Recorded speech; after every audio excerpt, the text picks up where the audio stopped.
The spouses that I've worked with have really found it tough because they often feel as if they've lost their life companion and the spouse is no longer the same. And it's not uncommon to hear spouses talk about as it's as if they're married to a stranger now. Or some spouses may say, it's like I've acquired another child. So instead of having one child, I have two children. And this isn't meant to be disrespectful for the person with the injury, but that's the experience that the spouses often feel because they don't have the support around parenting or support for themselves in addressing their own needs. So it's a very isolating experience for the spouses. And for the injured person, sometimes because they're more dependent as a result of their injury, it often leaves them feeling as if they're treated like a child.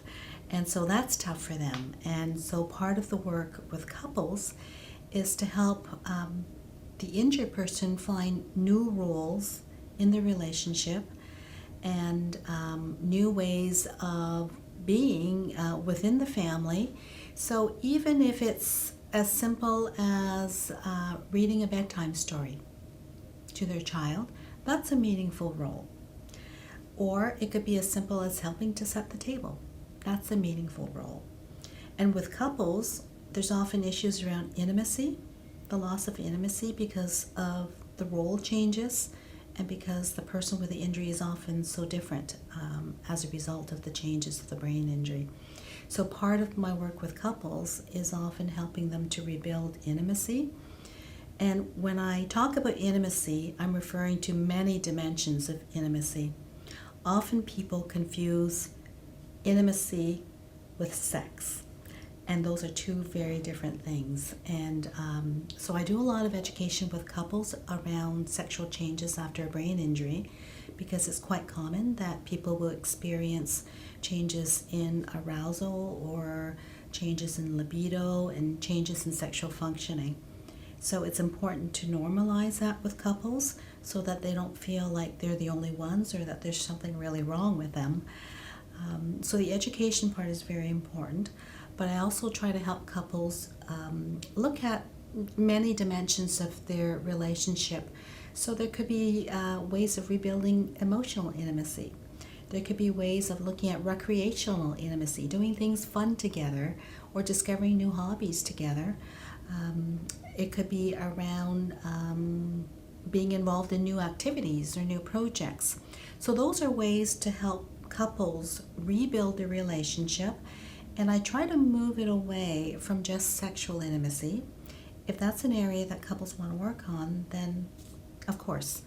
But then part of it is also helping couples to redefine what it means to be sexual. Because unfortunately, with media and society, it's really narrowed people's views of what it means to be a sexual being. And so when I'm working with couples where one person has had compromise to their sexual functioning because of the brain injury, I try to help them explore new ways of being sexual with one another. And sometimes people can discover new and neat ways that they may not have considered before, and just to expand their definition of what it means to express love and feelings of sexual feelings for their partners. Could be as simple as holding hands. Could be simple as sitting in the sunset and watching the scenes.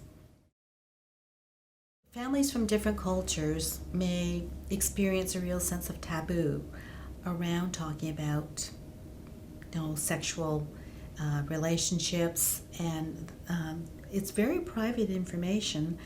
And so often what I do is, first, it's important to build a relationship and to build the rapport with the client and the family and find out what it is that's important for them to work on.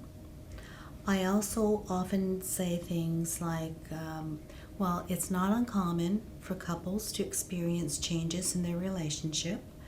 For example, changes in how they relate to one another, how they communicate, changes around intimacy and sexuality. So I try to normalize it and open the door for couples to explore those issues if it's relevant for them. And if they're not comfortable, they're not going to enter that door and they're not going to leave me there, and I try to respect that.